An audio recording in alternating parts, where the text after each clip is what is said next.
Fala galera, tudo jóia? Hoje eu vim falar do jogo do Cruzeiro e do Goiás, ficou 1-1, e eu vim falar alguns pontos sobre como o Cruzeiro jogou nessa partida e, né, o porquê do empate.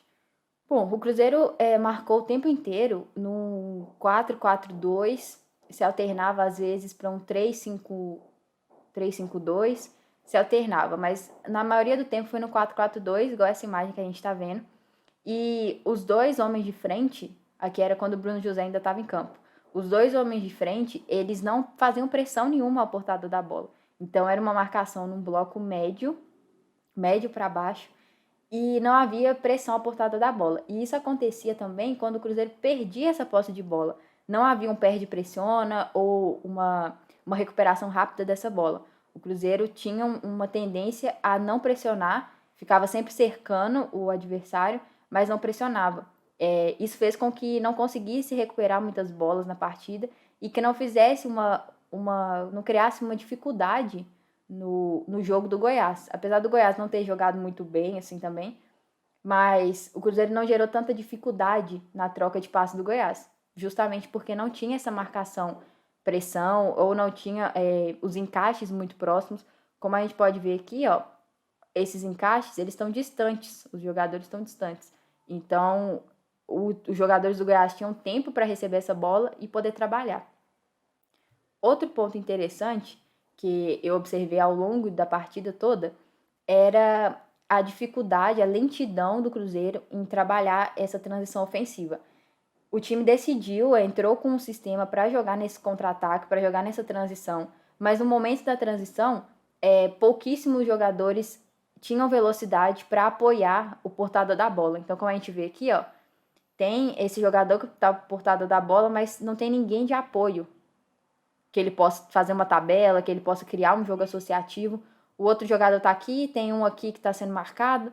Então, assim, o Cruzeiro fazia a transição, tinha momentos que conseguia fazer essa transição, mas não fazia ela com velocidade. Então, assim, geralmente era com um jogador, dois, e aí tinha que abusar de uma jogada individual para poder passar do marcador, e nem sempre conseguia. Então, os jogadores estavam muito distantes uns dos outros. Os apoios estavam muito distantes. Então, o Cruzeiro não conseguia criar uma progressão de jogada, ou uma tabela, ou passes rápidos no campo ofensivo, porque não tinha jogadores próximos. Então, geralmente o jogador tinha que receber, tinha que tentar um drible para passar do marcador, para depois alguém se aproximar. Então, assim, isso dificultou para um time que veio decidido a jogar em transição. Porque se vai jogar em transição, tinha que ter os apoios mais próximos para gerar um 2 contra 1, uma tabela, para utilizar a profundidade, enfim.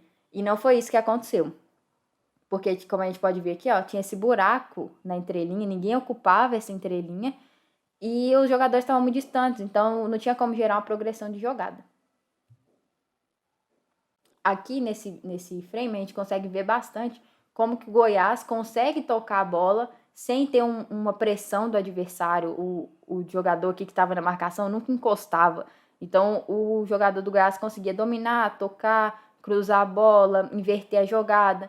Enfim, o Cruzeiro não fez essa pressão e isso permitiu com que o Goiás tivesse mais posse de bola e também conseguisse trabalhar melhor as jogadas. O gol do Cruzeiro foi numa transição ofensiva, uma das poucas em que deu certo. O Cruzeiro conseguiu fazer um 2 contra 2, bem rápido, assim. Justamente o que eu falei que não conseguiu a maior parte do tempo, no momento do gol foi uma das poucas vezes que conseguiu e conseguiu acertar o último passe. Então, assim, daí saiu o gol. Se os jogadores tivessem mais próximos, conseguissem gerar essa troca de passes mais rápida, justamente por causa da proximidade, talvez o Cruzeiro conseguisse ter mais oportunidades e conseguisse vencer a partida. Foi isso por hoje e tamo junto.